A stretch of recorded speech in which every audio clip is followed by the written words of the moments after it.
Então, gente, vamos lá para a aula de hoje. Na realidade, essa aula eram 2 aulas, só que aí eu acabei condensando para uma só. Peguei um pouquinho da 9ª aula e um pouquinho da 10ª aula, e aí vamos falar hoje sobre ela, tá? Abra César. Abriu. Então, olha só, ressurreição dos mortos e o juízo eterno. Tá, antes deixa eu usar a Bíblia do meu celular. Antes de nós lermos esse texto aí, eu queria ler com vocês lá em Hebreus capítulo 6. Hebreus capítulo 6.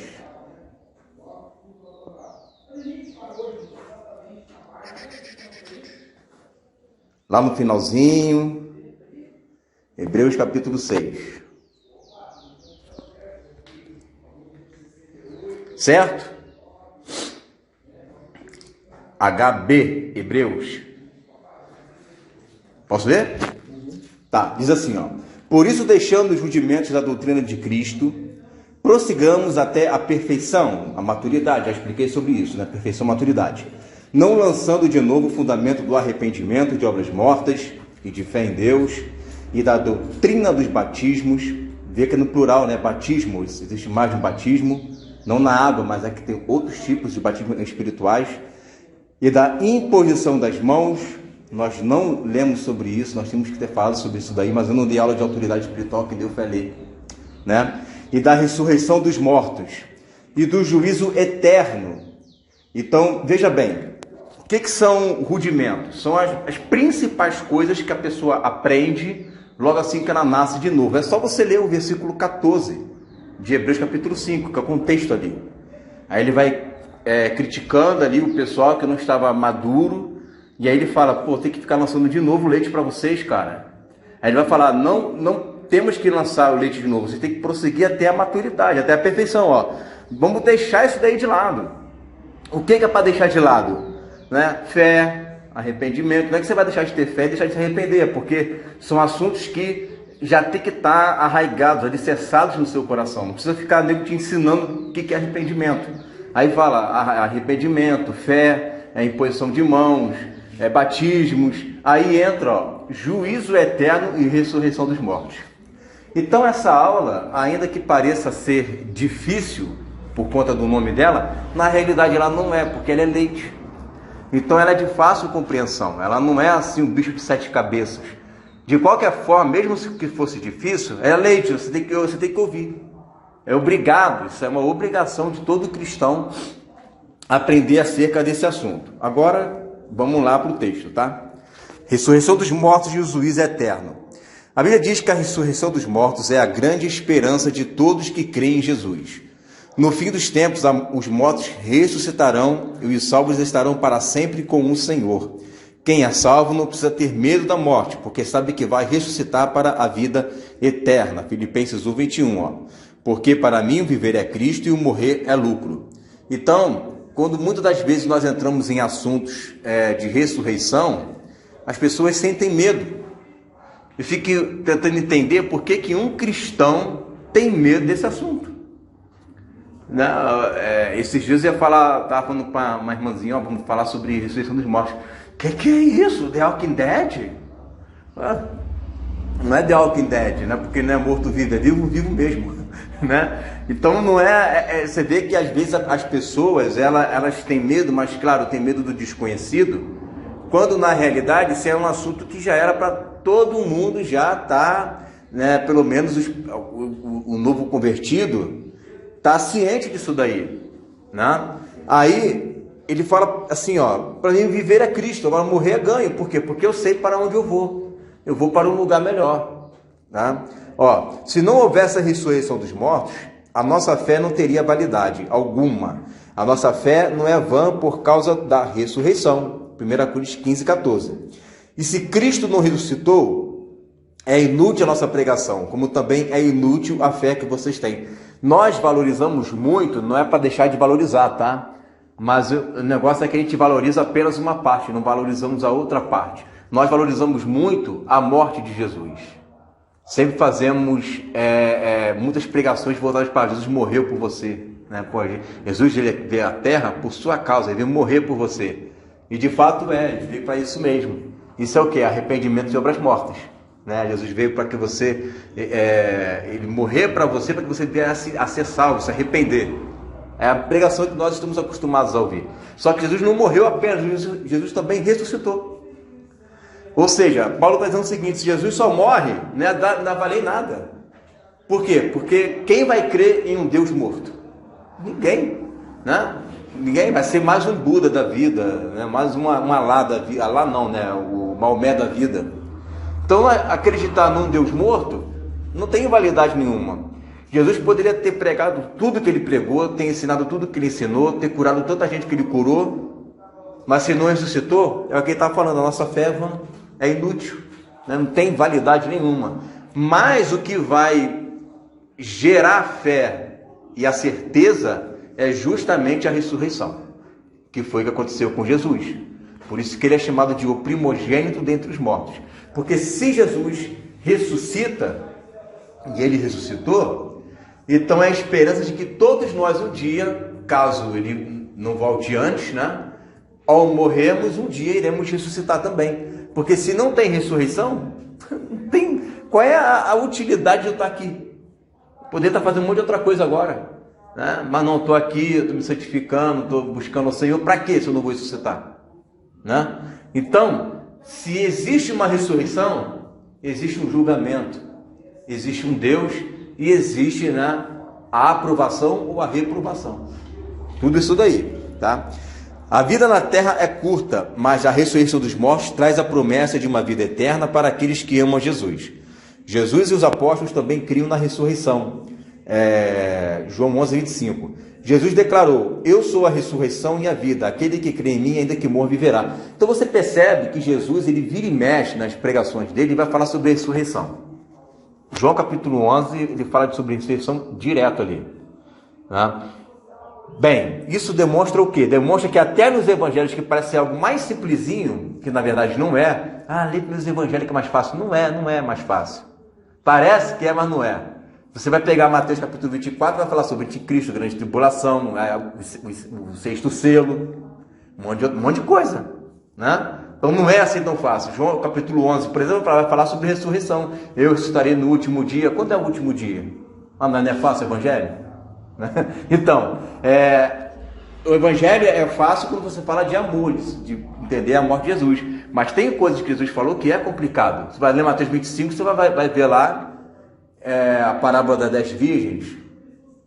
Vai ver depois ali a parábola do julgamento das nações. Vai separar os bodes, né? Vai separar as ovelhas. Quando vai acontecer isso? Né? Então, toda a Bíblia ela é conectada. Não adianta você ler só um livro e descartar os outros, senão vai ficar sempre com uma pulga atrás da orelha. A Bíblia é como se fosse um relógio, que ela não consegue trabalhar faltando uma peça. Toda ela é completa por isso, porque todas as peças funcionam perfeitamente para o funcionamento dela. Tirou uma, você tirar uma peça qualquer ali do relógio, até a pulseira, você não consegue carregar. Tirou a pulseira, não consegue carregar. Tirou o pino, você já não consegue prender. Você tira uma rodinha de lá de dentro, sei lá o que, ali, né? Uma pecinha de lá de dentro, mas da engrenagem já era. Então toda a Bíblia é conectada. Parece que não, mas é. Então não tem como você ler só os evangelhos e esquecer o restante. Tem que ler tudo, porque tudo vai coadunar em um ensino só. Bom, o apóstolo Paulo fala o seguinte sobre a ressurreição dos mortos. Aí ele vai, eu não coloquei o texto aqui porque é grande, mas ele vai dizer uma parte do texto assim, né? Porque esse corpo que é corruptível se revestirá de incorruptibilidade, isto que é mortal se revestirá de imortalidade. O que ele está querendo dizer com isso? Que um dia, quando Jesus voltar, os mortos vão ressuscitar, né? Os que estiverem vivos vão ser transformados num corpo semelhante ao de Jesus, igual o corpo dos mortos.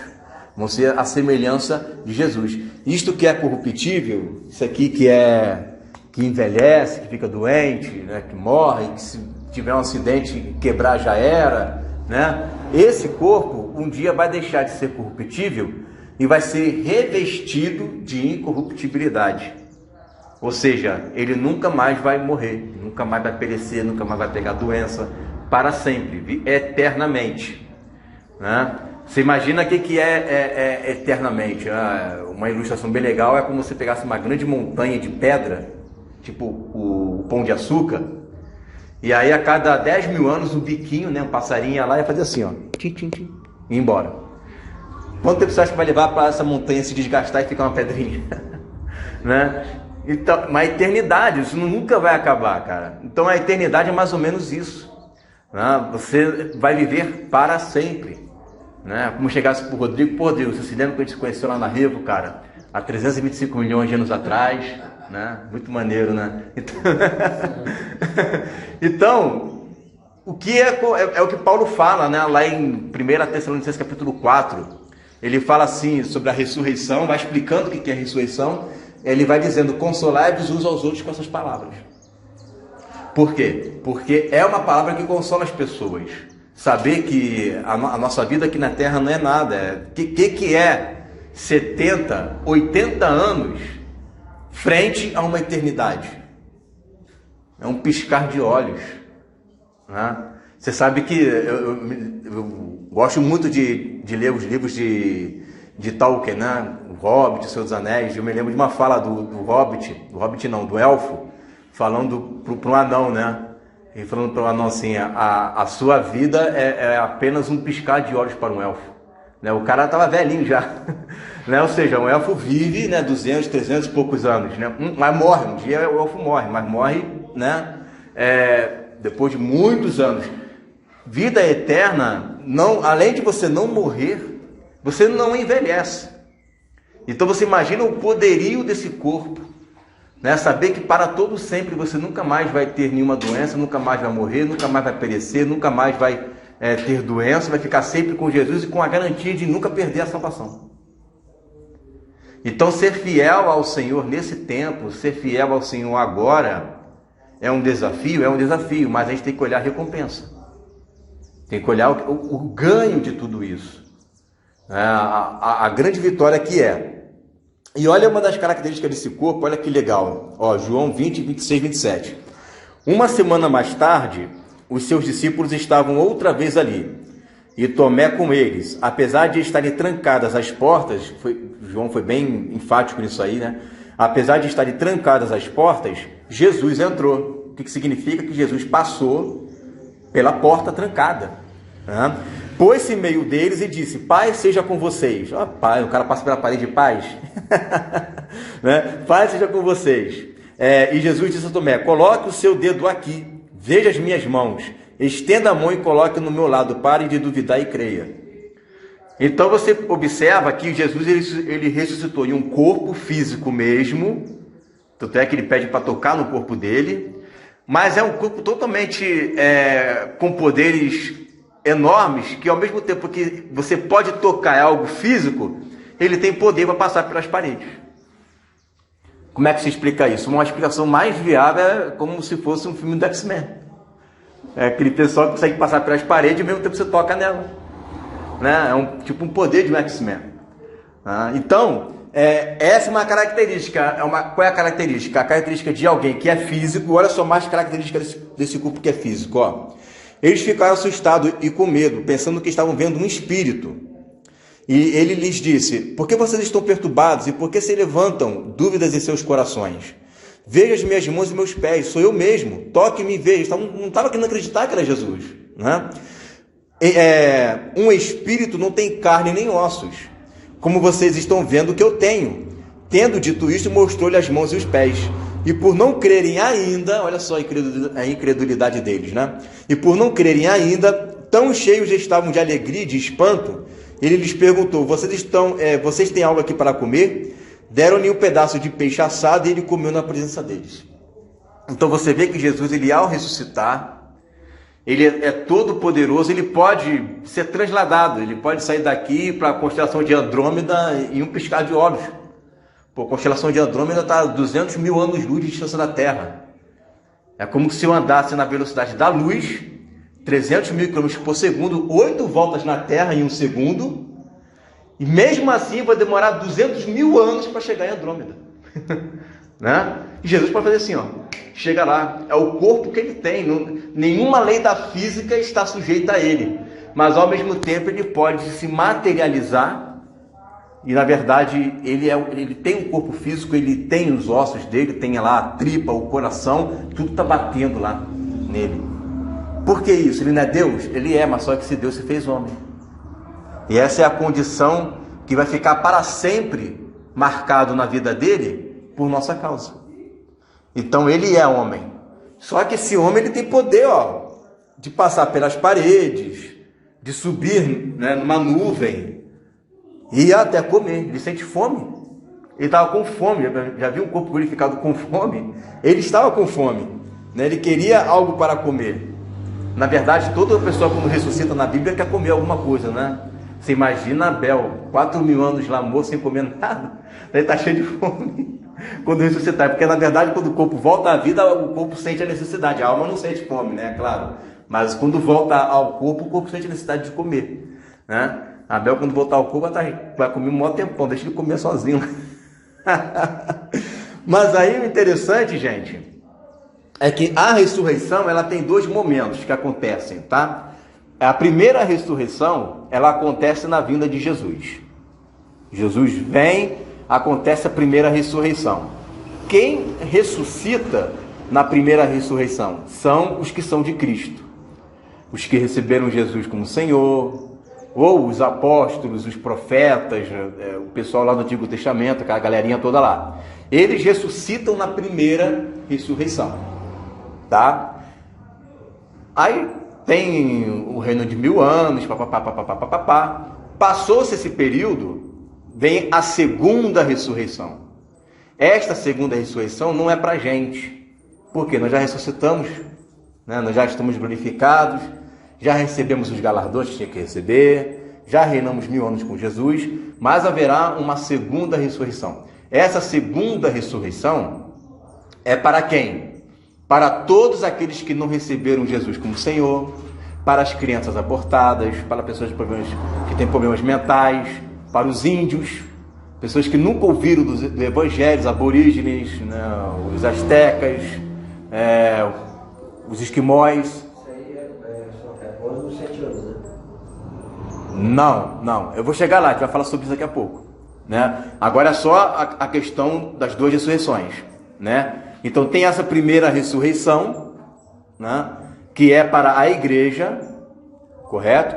E aí vem a segunda ressurreição, que é depois dos 1000 anos, é mais lá na frente. Isso daí, se você quiser uma referência, está lá em Apocalipse capítulo 20, tá? Depois você lê lá, que vai falar que o diabo foi preso por 1000 anos, aqueles que negaram a marca da besta, não receberam o sinal, não receberam a marca do seu nome, número, ressuscitaram, né? Viveram. Esta é a primeira ressurreição.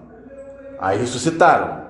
Passou-se os 1000 anos, aí existe uma outra ressurreição, a segunda ressurreição. Essa segunda ressurreição é para essa galera que eu acabei de falar, né? Essas pessoas vão ser julgadas, cada um segundo as suas obras. E aí vai haver a absolvição ou a condenação. E nós, onde é que nós estaremos nisso? Nós não estaremos nisso, porque nós já fomos julgados na vinda de Jesus, na primeira vinda de Jesus, né? Quando na segunda, no caso, né? Ele já voltou. Ah, foi arrebatado com ele, legal, beleza. Aí tem os 1000 anos, né? Acaba os 1000 anos, tem uma segunda. Essa segunda, a igreja não é julgada, muito pelo contrário, é a igreja que vai estar julgando. A gente que vai estar sentado lá, julgando, né, as nações, certo? E aí vai pegar todo mundo, vai pegar um índio lá, por exemplo, que nunca ouviu do evangelho, mas o índio foi uma boa pessoa. O índio foi legal, não foi do cachimbo da paz, né?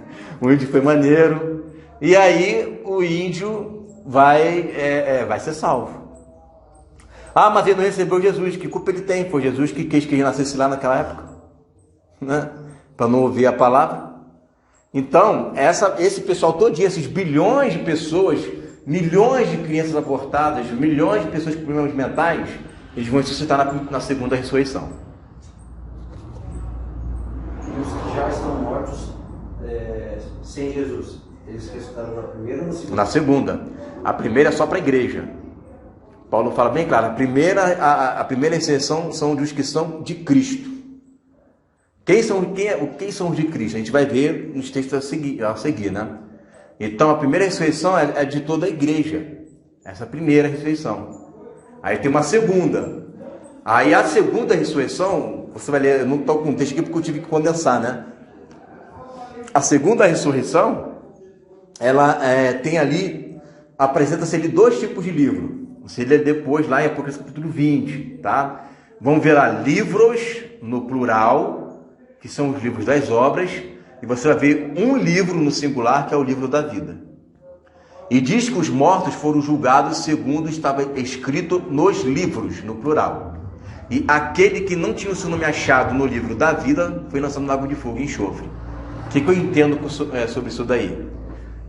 O livro da vida era para aqueles que receberam o Senhor como Jesus, tinham o seu nome escrito lá, mas aí se afastaram, se apostataram, né, se desviaram e não voltaram para Jesus, tiveram lá o seu nome riscado. Foi condenado, mas está na segunda ressurreição. Mas também tem outros livros lá que é o das obras. Aí é o pessoal que entrou nesse grupo que eu falei, das crianças abortadas, dos doentes mentais, que nunca ouviram o evangelho, papapá. Essa galera vai ser julgada pelo livro das obras. Por quê? Pensa bem. Por que serão julgados pelo livro das obras? São pessoas que nunca ouviram o evangelho, mas não é por isso que Deus não tenha colocado uma lei no coração deles. São pessoas que, por exemplo, eles não têm Jesus como Senhor, mas não adulteram, são pessoas que não mentem, são verdadeiras, não saem matando todo mundo. Tem uma vida que você fala assim, caraca, só falta ser crente, né? Só falta receber Jesus. Então essas pessoas, ainda que elas não tivessem recebido Jesus, né? Não ouviram da palavra ou qualquer outra coisa, essa galera vai ser julgada pelas obras, e as obras vão determinar se elas serão salvas ou não, certo? Então fica respondida essa questão. Agora, qual é o momento que vai acontecer isso? Vamos ler aqui. A volta de Jesus e o fim dos tempos. Um dos assuntos mais importantes da Bíblia é sobre a volta de Jesus. Deus deixou reservado um livro inteiro apenas sobre esse tema, que é o livro de Apocalipse. Mesmo que alguns tenham um certo medo de ler esse livro, existe uma promessa para quem decide meditar nele. Apocalipse 1:3. Feliz aquele que lê as palavras dessa profecia, e feliz aqueles que ouvem e guardam o que nela está escrito, porque o tempo está próximo. Então você vê que, ainda que existe alguma resistência hoje, e foi feita uma pesquisa nas igrejas, eu acho que há uns 3 anos atrás, ou 2 anos atrás, com os membros, né, perguntando qual era o tema que eles sentem mais falta que se pregue nas igrejas hoje. E foi 85%, né, sobre Apocalipse, porque pouco se fala sobre isso, né? Então é um tema que as pessoas não ouvem muito nos púlpitos da igreja. Mas você vê, olha que interessante, né? Bem-aventurado, felizes que leem as palavras dessa profecia, e felizes aqueles que ouvem e guardam. Por que aqueles que ouvem e guardam? Porque naquela época você não tinha Bíblia. Então vinha o pastor ali daquela igreja e começava a recitar a Bíblia, e depois ele começava a pregar em cima dela, porque não tinha Bíblia.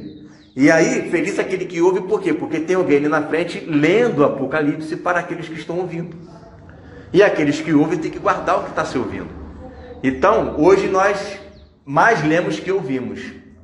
De qualquer forma, hoje você está ouvindo também. Então, aquele que ouve as palavras que estão naquela profecia é um bem-aventurado. É um bem-aventurado, tá? Vamos ler aqui, ó.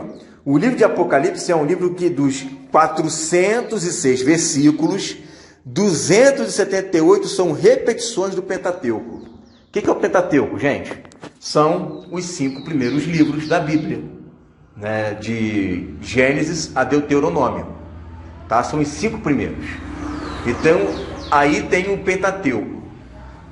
Por que muitas pessoas não conseguem entender o Apocalipse? Porque não lê o Pentateuco. Não lê os primeiros 5 livros, acha chato, lê Levítico, né? Quem gosta de ler Levítico? Parece uma receita de açougue aquilo ali. É só matança, matança, matança, matança. né? Sangue, sangue, sangue, sangue. Mas o livro de Levítico, você sabe o que significa Levítico? É que é uma palavra traduzida para nós pelo latim, né? Mas é vaikra. Vaikra. Vaikra em hebraico tem a ver com serviço sagrado, né? É o livro dos levitas, Levíticos, em latim, Levíticos, é o livro dos levitas. É o livro que Jesus mais usou. Se você for ler todas as palavras de Jesus, todas as vezes que ele vai usar um versículo no Antigo Testamento, 65% é um livro do Levítico, porque é o livro dos levitas, que fazem os serviços sagrados, né?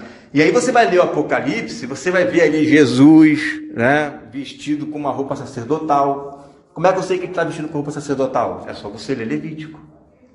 Ah, mas você está vendo lá um anjo com incensário. Até expliquei sobre o tabernáculo, né, na outra aula. Por que você entendeu aquele anjo que estava com incensário na mão? Porque eu expliquei o serviço sagrado do sacerdote, né? Então, para se entender o Apocalipse, tem que se entender e ler o Antigo Testamento. É como eu falei, está tudo engrenado. Não tem como você querer ler o Apocalipse sozinho. Ah, vou ler o Apocalipse, mas nunca ler Deuteronômio, não vai entender. Vai ficar sempre uma ponta solta. Sempre uma ponta solta. E estava lá os 144 mil cantando o Cântico de Moisés. Quem é o Cântico de Moisés? Não lê Moisés? Quem cantou? Quem Moisés cantou? Tem que ler lá, em Êxodo, o que ele cantou, para você entender que canto é aquele que eles estão cantando. As 12 tribos de Israel. Por que não tem a tribo de Dan? Vai ver o que a tribo de Dan fez para não estar lá listado lá nos 144 mil. Então, é uma série de coisas que tem lá. O que é o Apocalipse? Apocalipse é a síntese dos profetas e do Pentateuco. Para eu entender essa síntese, eu tenho que entender o grosso, né? Se eu não entendo o grosso, eu vou chegar lá na frente e vou ficar sem entender nada, né? Tem que ler os profetas, incluir Ezequiel, incluir Isaías, Amós, Obadias. Quem já leu Obadias, né? Quem já leu Sofonias, Zacarias? Não, tá tudo lá. Aqueles 4 cavaleiros do Apocalipse, né, que a gente costuma ver, tá lá em Zacarias. Zacarias explica tudinho, onde ele vem, para onde ele vai, o que ele faz. O João só lê o que está lá no Antigo Testamento, e ele vai pincelando partes e sintetizando em Apocalipse. O Apocalipse é uma síntese do Antigo Testamento, tá? Então vamos lá. Vamos entender um pouquinho sobre a vida de Jesus. Aí é que eu falo, né? Por que às vezes a gente não entende muito sobre a vida de Jesus? Porque nós não lemos as profecias que estão no Antigo Testamento. Vamos ler um pouquinho sobre isso, olha só. A terra de Canaã é prometida a Abraão e a sua descendência. Gênesis 15, 8. Naquele dia o Senhor fez a seguinte aliança com Abraão: a sua descendência dei esta terra, desde o ribeiro do Egito até o grande rio Eufrates. Gênesis 15, 8. Então, qual foi a promessa que Deus fez aqui para Abraão? Que ele iria herdar, né, esta terra junto com a descendência dele. Aí eu pergunto, quem é a descendência de Abraão? Né? Quem é a descendência de Abraão? É só dizer, Isaac e Jacó, né? Claro que é, mas não é só isso, né? Vamos continuar lendo.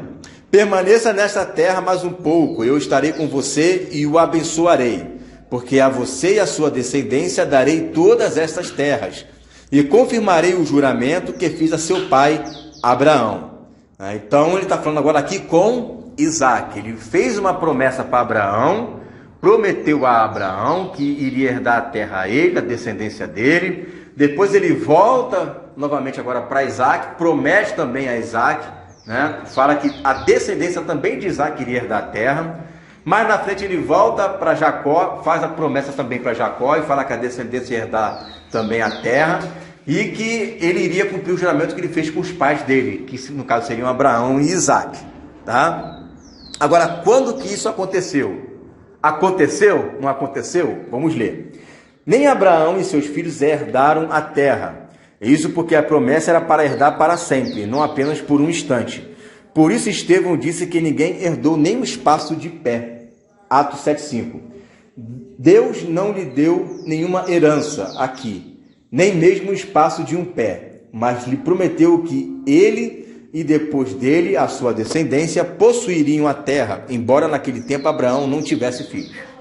Então, ninguém herdou, nem Abraão, nem Isaac, nem Jacó, nem Josué, quando entrou em Canaã, ninguém herdou a terra naquele momento. Por quê? Porque qual foi a promessa que Deus fez para Abraão? Que ele iria herdar para sempre. Então você imagina se Deus ele promete a Abraão que ele iria herdar para sempre. Abraão herda a terra naquele momento, mas Abraão morre. O que era para sempre deixa de ser para sempre, porque ele morreu no testador, acabou a promessa, né? Mas se Abraão ele recebe essa promessa quando ele ressuscita, quem ressuscita vai morrer de novo? Não. Então ali é o momento certo para que ele venha a herdar a promessa, tá? Ó, Hebreus 6,12. Não, deixa eu voltar aqui para esse texto aqui, debaixo de Atos. Esta promessa ele não fez de qualquer maneira, ele jurou por si mesmo, mesmo não precisando jurar. Ele assim o fez para mostrar mais firmemente aos herdeiros da promessa que aquele que prometeu é fiel a cumprir. De modo que vocês não se tornem negligentes, mas imitem aqueles que por meio da fé e da paciência recebem a herança prometida. Quando Deus fez a sua promessa a Abraão, por não haver ninguém superior por quem jurar, jurou por si mesmo. Então Abraão, ele recebeu a promessa por meio de um juramento de Deus, e Deus, ele não tinha ninguém maior por quem jurar. Por quem Deus vai jurar? Né? Não tinha ninguém. Então Deus jurou por si mesmo. Significa que se Abraão ressuscitar e não receber essa promessa, não somente ele, mas a descendência dele, Deus deixa de ser Deus, porque ele prometeu uma coisa e não cumpriu. Então todo o universo vai estar num colapso, né, por causa disso. Agora vamos ver quem é a descendência de Abraão. Gálatas 3,16. Assim também as promessas foram feitas a Abraão e ao seu descendente. A Escritura não diz e aos seus descendentes, como se falando de muitos, mas ao seu descendente, dando a entender que se trata de um só, isto é, Cristo. Aí eu pergunto, será que a descendência de Abraão é só Jesus Cristo? Não, porque a descendência de Abraão é Isaac e Jacó também, né? E lembra que a descendência dele seria como uma multidão, né, incontável como a areia do mar e as estrelas do céu? Pois é. Então, como que o texto aqui está falando que a descendência dele seria como a areia do mar e as estrelas do céu? Mas Paulo está dizendo que não fala de muitos, mas fala de um só. Como coadunar então e explicar essa situação? É muitos ou não é muitos? Né? Vamos ver aqui, ó. A descendência de Abraão não são pessoas tipo sanguíneas judaicas. São todos aqueles que fazem parte do corpo de Cristo. Aí sim, corpo de Cristo é um só. Não são muitos corpos, é um só. Todos que recebem Jesus como Senhor, Deus deu o poder de serem feitos filhos de Deus. E esses sem se tornarem participantes da família espiritual que é o Cristo. Aí está o corpo de Cristo, a cabeça, Jesus é corpo, e eu e você que somos os pés, né? A última geração que eu acredito, né? Então nós vamos ver aqui que o Cristo, quando fala descendência de Abraão, não está se referindo ali a milhares de pessoas da raça judaica. Está se referindo a uma descendência que está se cumprindo no corpo de Cristo. Por isso que é um só que é o Cristo. Não fala de muitas, fala de um só que é Cristo. Quem faz parte do corpo de Cristo? Os profetas, Enoque, Adão, Abraão, Isaac, Jacó, e toda a igreja. Todos nós fazemos parte do corpo de Cristo. Então é Abraão e a sua descendência. É Abraão e o corpo de Cristo. Então quando você lê agora a descendência de Abraão, você lê corpo de Cristo. A promessa foi feita a ele e para mim e para você. Tá? 1 Coríntios 12:12. Ora, assim como é uma unidade, embora tenham muitos membros, e todos os membros, mesmo sendo muitos, formam um só corpo, assim também há Cristo. Então, Você vê um corpo aí, esse corpo tem muitos membros, mas mesmo assim é um só corpo. Assim também é Cristo. O que é Cristo? Então, Cristo é um corpo de muitos membros. Quando você fala assim, eu vou tomar da ceia do corpo de Cristo, não é só do corpo de Jesus, é do corpo de Cristo, que somos nós. Paulo fala isso em 1 Coríntios capítulo 10, porque nós somos um pão e todos nós comemos desse mesmo pão, né? Então, quando você está comendo a Santa Ceia, você está tomando ali do corpo espiritual que é a igreja. É como se nós estivéssemos, participando espiritualmente, nos alimentando espiritualmente, colocando dentro de nós espiritualmente, cada um de nós, não somente nós, mas toda a igreja. Não é só Jesus. Eu também sou Cristo, você também é Cristo. Porque o que significa a palavra Cristo? Cristo é ungido. Cristo é ungido, é Christos, né, no grego, é aquele que é ungido. Você recebeu o Espírito Santo? Então você é ungido. Você é ungido de Deus, você recebeu a unção, você recebeu o poder de Deus. Você se tornou filho de Deus. Então todos nós somos Cristos. Claro, pequenos Cristos, mas Jesus é o Cristo, é o cabeça, é o chefe, é o kefalé, aquele que tem um domínio, sobre nós. Mas todos nós somos pequenos Cristos. Por isso que diz lá em Atos 17, foram pela primeira vez os discípulos chamados de cristãos, ou seja, pequenos Cristos, tá?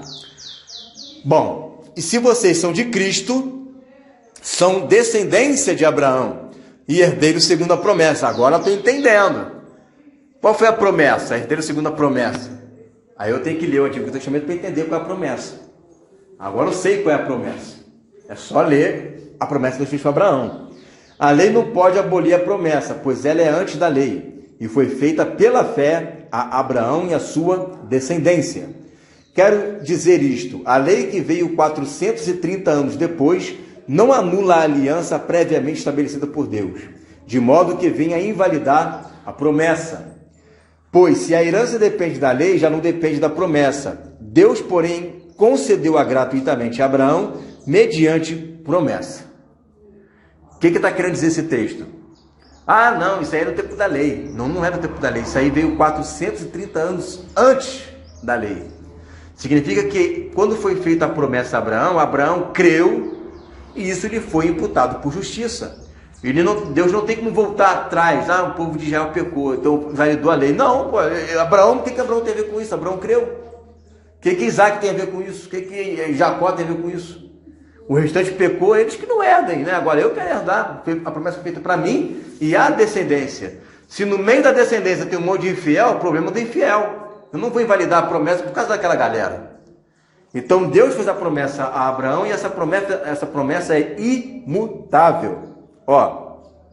Não foi mediante a lei que Abraão e a sua descendência receberam a promessa de que ele seria herdeiro do mundo, mas mediante a justiça que vem da fé. Então é pela fé que Abraão, quando ele ressuscitar, ele vai herdar a promessa de herdar a terra. Quando Jesus vier e aniquilar todo o império do anticristo e tudo mais, aí vamos inaugurar o reino milenar, que é a promessa que Deus fez para Abraão e a sua descendência, tá? A concretização da promessa. Aconteça o que acontecer, Jerusalém será a cidade de Deus. Zacarias 8:3.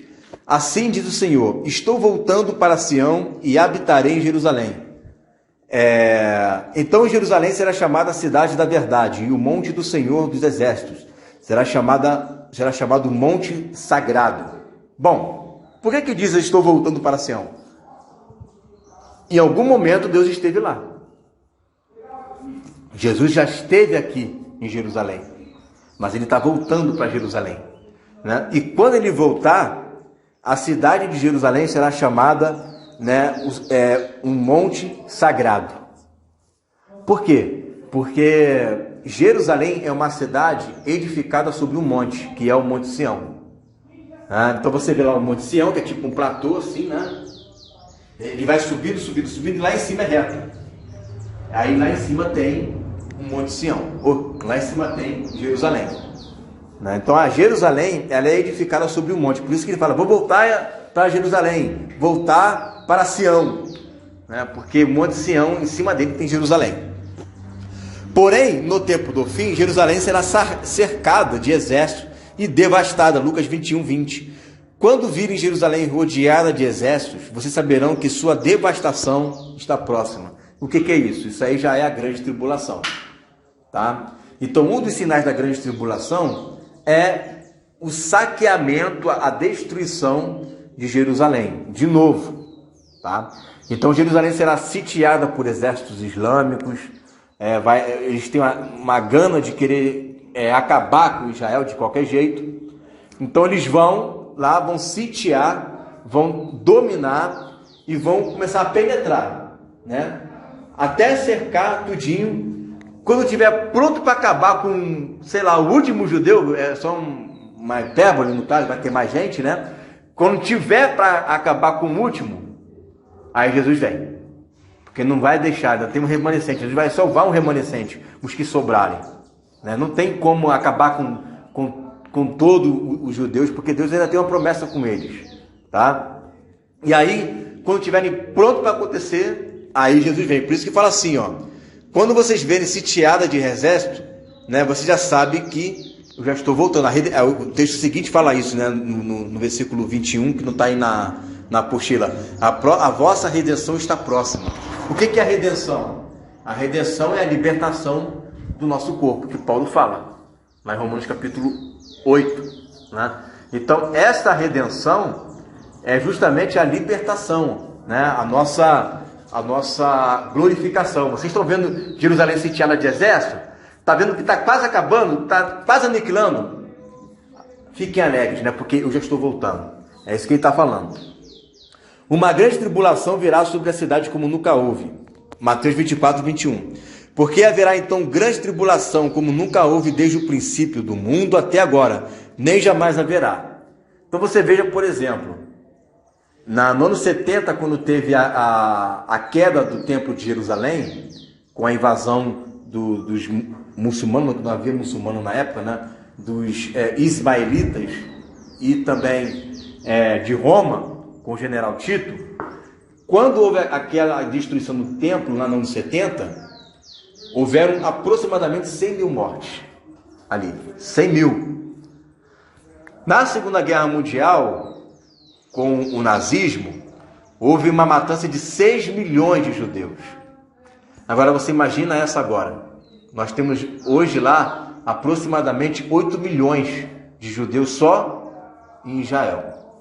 Tá? Então, a matança que vai haver lá vai ser uma matança como nunca houve na história, mas também vai ser a última. Nunca mais haverá. Vai ser paz eterna. Tá? Então, você imagina o número de judeus que vão morrer nesse período, tá? Ali em Israel. Mas é para que se cumpram as profecias. Não é isso que disseram lá quando foram matar Jesus? Que caia então sobre nós essa maldição. Vai cair. A maldição vai cair. Tá? Serão dias em que o Senhor vingará o desprezo de Israel, pois esses são os dias de vingança, em cumprimento de tudo que foi escrito. Lucas 21, 22. Tá? É o texto que fala isso. Jesus, ao descer dos céus nesse período, findará com essa grande tribulação e reunirá os santos vencedores nos ares. Imediatamente após a grande tribulação daqueles dias, o sol escurecerá e a lua não dará sua luz, as estrelas cairão do céu e os poderes celestes serão abalados. Isso aqui, gente, é Joel capítulo 2, tá? Apocalipse capítulo 6. O que é isso? É o sexto selo. Tá? Já está finalizando já a história da humanidade. Então você vê lá em Joel capítulo 2, Atos capítulo 2 também, vai falar nos últimos dias, os jovens profetizarão, os velhos terão visões, e tal. E acontecerá aqui, aí vai dizer isso aqui, o sol escurecerá, a lua não dará sua luz. Ele começa a citar Joel capítulo 2. Porque o que acontece? Ao mesmo tempo que você vê grande tribulação, aperto na terra, marca da besta rodando à solta, tipo tocando aí, né, como diz os militares, o zaralho, né, fazendo um escarcéu no mundo. Ao mesmo tempo você vê sinais, prodígios e maravilhas em toda a terra. Ao mesmo tempo que você vê uma igreja sendo perseguida, você vê uma igreja gloriosa, vitoriosa. Por quê? O que leva a igreja a ter mais intimidade com Deus? É justamente a perseguição. A perseguição é que faz com que a igreja tenha mais intimidade com Deus, porque ela não vai ter para onde correr. Não tem mais distração. Qual é a distração dela? A única coisa que ela vai fazer agora é buscar o Senhor. Então você, ao mesmo tempo que você vê problemas acontecendo, você vê a igreja entrando numa dimensão espiritual que ela nunca experimentou na história.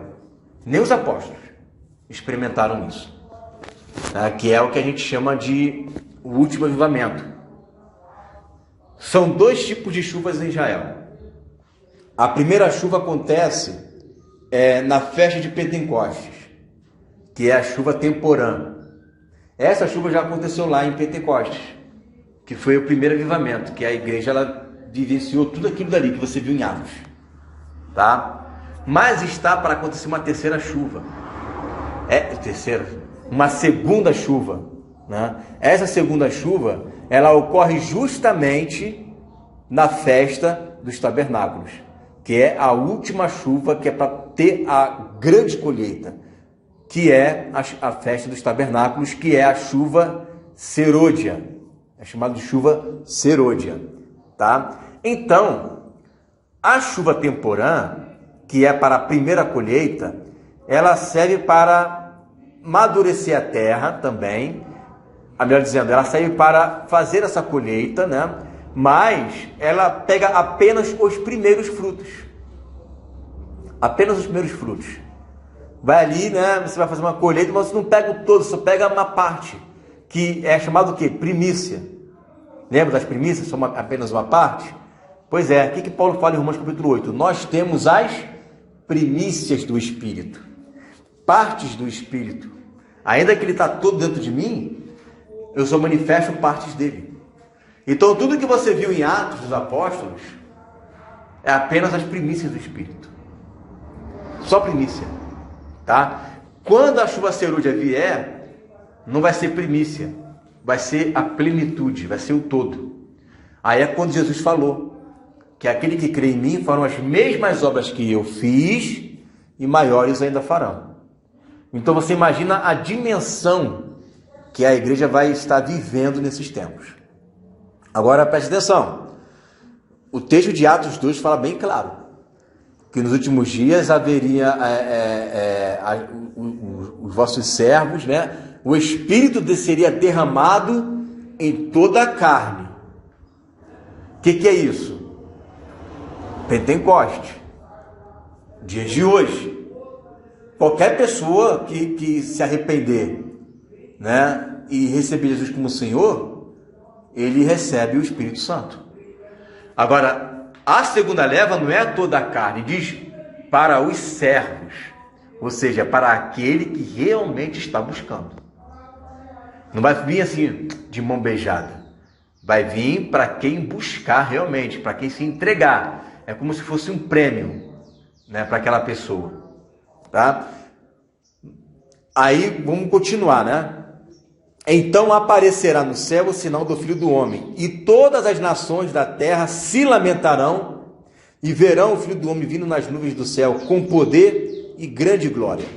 E ele enviará os seus anjos com grande som de trombeta, e estes reunirão os seus eleitos dos quatro ventos de uma a outra extremidade dos céus. Porque a igreja estará arrebatada, vai se encontrar com ele nos ares, não é isso? Arrebatou, mas eu fui arrebatado aqui em Lages. A minha família foi arrebatada lá no Rio, O outro foi arrebatado lá nos Estados Unidos. Então, eu fiquei aqui suspenso no céu arrebatado. Os anjos vão vir, vão reunir todo mundo e vai levar até Jesus, E aí, levando até ele, nós vamos direto para Israel para eliminar todos os inimigos que estão lá, as nações que estão sitiando Israel, e a partir daí a gente vai, então, estabelecer uma nova, o nome é esse, né? Mas não estou encontrando outro, uma nova era, tá? Um novo tempo, né? Um novo momento, um novo mundo. Agora não é mais os reis deste mundo, mas agora vai ser o próprio Senhor Jesus que estará reinando a partir de Jerusalém, e haverá 1000 anos de paz na terra, tá? Com a igreja reinando nos lugares de todo mundo. Você vê os presidentes, ministros, né? Você vê prefeitos, vereadores, deputados. Só que neste reino, quem vai tomar todos esses postos e não vai ter eleição, vamos ser nós, tá? Vai sair de repente lá o governador da Venezuela, vai entrar aquela velhinha de oração que não sabe nem ler e escrever, ela que vai estar governando ali, né? Por isso que diz que iraram-se as nações, né? As nações se iraram. Vão se irar por quê? Vão se irar porque eles vão perder o poder. E vai ser assim, ó. Na hora quem é que vai poder nos vencer, gente? Vamos estar glorificado. Vai jogar a bomba e a gente vai fazer assim, ó. Vai passar por a gente. Fazer igual o Jim Carrey lá no Máscara, né? O cara atirando e só se desviando, né? A gente vai estar glorificado. Não tem como perder uma guerra, né? Então, a gente vai vir, né? Não sei se eu gosto muito de ver filmes assim, fantasia, gente. Tem um terceiro filme do Senhor dos Anéis, né? Que é o Retorno do Rei. Aí, não sei se você viu essa parte que eles vão lá na Terra dos Mortos para poder chamar eles, para poder guerrear com eles, né?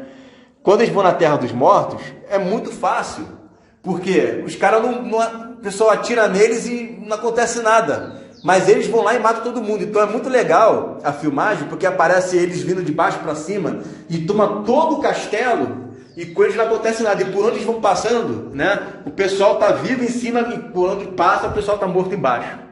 E com eles não acontece nada. A glorificação vai ser assim, a gente vai pegar lá todo aquele exército que diz a Bíblia que vão ser 200 milhões de pessoas de exército. 200 milhões, você imagina 200 milhões de soldados. Vem a igreja, acabou com tudo, assim, ó.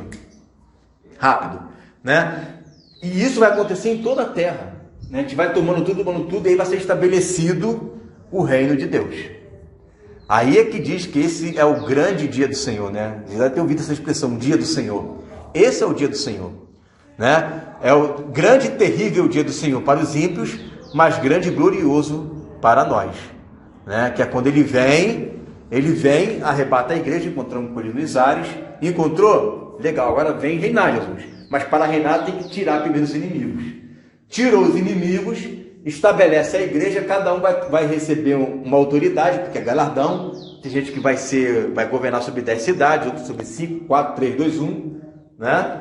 E aí cada um recebe essa autoridade, recebeu essa autoridade, agora vai se estabelecer um período de 1000 anos de paz na terra, tá? Aí depois disso tem outra história, que o diabo é solto, papapá, engana um monte de gente, que são justamente as nações que ficaram aqui, que restaram, né, que sobreviveram a todas as pragas que caíram, e aí elas vão se multiplicar, vai encher a terra de novo. Não nós já temos glorificado, não vamos nem casar nem dar em casamento.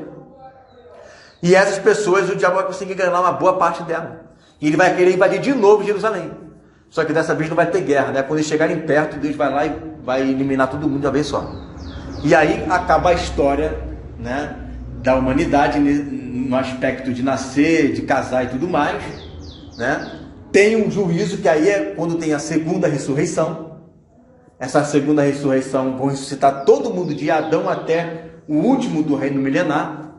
A igreja já estará glorificada, não passará por isso, né? Vai julgar todo mundo. Quem for absolvido vai ser definitivamente salvo. E quem não for será condenado para o lago de fogo e enxofre. E aí então vai ser o chamado reino eterno. Desce a Nova Jerusalém, novo céu, nova terra. E aí para sempre, né? Não mais, ninguém mais vai morrer. A humanidade não vai mais morrer. Bom, eu não sei se vocês ficaram com dúvida ou não, né? Que é muita informação, você sabe que é muita informação. Na minha cabeça isso aqui é bem tranquilo, porque são coisas que eu estudo desde os 16 anos de idade, então você imagina, né? Uma hora tem que aprender, né? Mas a cronologia é essa. Para sintetizar a cronologia, vamos lá. Dias de hoje, agora aqui, pode aparecer o anticristo, ele começa a aparecer, vai começar a pedir para as pessoas usarem a marca da besta, né? Que é a marca dele, né? Porque o anticristo tem cara de besta. Então, ele vai lá, vai mandar as pessoas usarem a marca da besta. Quem usar já era. Quem não usar, né? Vai perder os privilégios, né? Não vai poder mais comprar, vender, vai perder todos os privilégios, mas vai conseguir passar pelo período aí terrível e ao mesmo tempo vai ser salvo. Ok, anticristo, volta de Jesus, reino milenar, julgamento, reino eterno. Anticristo, volta de Jesus, reino milenar, julgamento, reino eterno. É só isso, não tem a grosso modo a história é isso daí. Se você quiser colocar uma lupa, fazer um zoom sobre tudo isso aí, tem que fazer um estudo mais complexo. Mas a grosso modo é isso aí, volta de Jesus, né? O anticristo primeiro, volta de Jesus, aí se estabelece o reino milenar, que tem as promessas que tem que se cumprir para Abraão, né? Reino milenar, passou o reino milenar, julgamento, passou o julgamento, o reino eterno. Certo? Então posso cobrar isso na prova que vocês vão saber direitinho, né? Coloca para mim a cronologia, né? Do dia de hoje até o reino eterno. Eu quero ver. Eu vou cobrar isso na prova. Certinho, gente? Vamos orar então?